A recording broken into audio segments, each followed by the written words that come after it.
Di demên herî dawiyên jiyana xwe da Cemal Kaşıkçı di giştiyê dinê da rojnamevanê herî pir ku dihat tehdîtkirin bû. Destgirtiya wî ji qanûnderên Amerîkî rê got ku hîn jî mirina wî wekî nerastiyaniyekî ye. Ve Ez hîn jî nikarim tê bigihim. Hîn jî nikarim fêm bikim. Kaşıkçı yek ji 54 rojnamevanên di sala 2018 de hatine kuştine. Neh ji her 10 dosyayên kuştina rojnamevanan kujer nehatine dadgehkirin. Ev bêcezakirine peyamek bihêz di dewan kesan yên ku hewl didin bi şîddetê rojnamevanan sansûr bikin. Sala borî di 305 rojnamevan hatin girtin. Piraniya wan derbarê bintekirina mafên mirovan de nûçe çêdikirin. Li Tirkiye, Mısır û Çînê hejmarek bilind ya rojnamevanan di zîndana dane.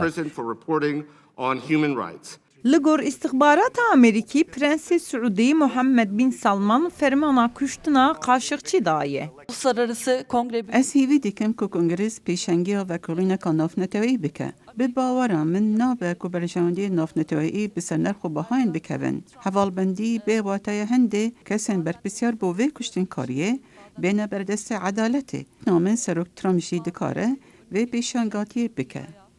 Qanûnderên Partiya Trump dibêjin ku di vê Arabistana Suudî were cezakirin.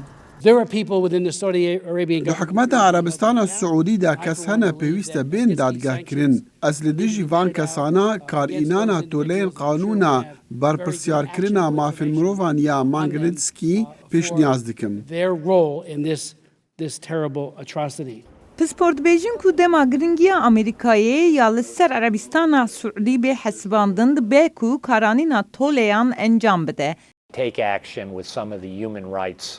Xebatên bu aktivîstên mafên mirovan yên ku ji salekê zêdetir girtîne ku tê îdiakirin hindek ji van kesan li zîndanan da tên eşkencekirin jî. Bu an mijaran Şahê Erebistana Seûdî Selman û Prensê Seûdî Mihemed Bin Selman xwediye hêzdariya efûkirina wan aktivîstan e û ev ê jî hinek dûrbûniyê pêk bîne.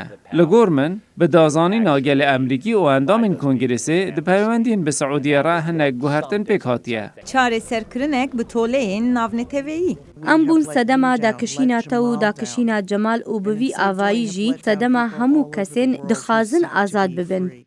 Alîkariya belavkirina peyama ku rojnamevan ne armanceke bikin.